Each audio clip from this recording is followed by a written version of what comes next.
రాజ్యంలో పేదోడి ఇంటి కలను నెరవేర్చడమే లక్ష్యమని ఏ ఒక్క ఆడబిడ్డకి ఇల్లు రాలేదని బాధపడవద్దని నియోజకవర్గ ప్రజలకు అండగా ఉంటూ ప్రజల కష్ట సుఖాల్లో పాలు పంచుకుంటారని ఎమ్మెల్యే మందుల సామన్ స్పష్టం చేశారు. గురువారం సోషల్ మీడియాలో వచ్చిన నిరుపేద మహిళల ఇందిరమ్మ ఇండ్లు గోడు కథనానికి స్పందించిన తుంగతుర్తి నియోజకవర్గ అభివృద్ధి ప్రదాత శాసనసభ్యులు మందుల సామెల్ ఎమ్మెల్యేగా నేనే వచ్చి వాళ్ళ దగ్గరుండి వాళ్ళ స్థితిగతులు చూసి నేను ఇల్లు సాధించినందుకు చాలా సంతోషంగా.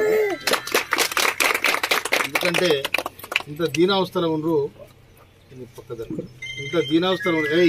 నువ్వు నా సెల్తో విడిది ఇంత దీనావస్థలో ఉండరు వీళ్ళు. నిజంగా అసలు ఈ భక్తులు ఇంత ఇందిరమ్మ రాజ్యం వచ్చినాక కూడా ఈ భక్తులు ఉండడం కరెక్ట్ కాదు. అందుకోసమనే నేను స్వయాన నిన్న అమ్మాయి వీడియో పెట్టాడు, నువ్వేనా వీడియో పెట్టిండ్రు. ఆ వీడియో చూసిన తర్వాత ఆల్రెడీ నేను మార్కెట్ కమిటీ వైస్ చైర్మన్ బిఎన్ ఇక్కడ పంపించిన చూసినప్పు అని, కానీ నాకు కూడా మనసు కొట్టుకలాడి కరెక్ట్ నేనే పోయి చూడాలి, వాళ్ళతో కలవాలి అని ఇక్కడ రావడం జరిగింది. కనుక నేను ఇప్పుడు ఎండిఓ గారికి ఆదేశాలు ఇస్తున్నా.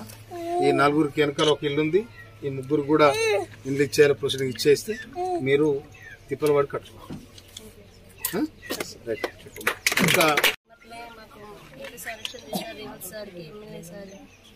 మందుల సామెల్ సార్కి చాలా కృతజ్ఞతలు.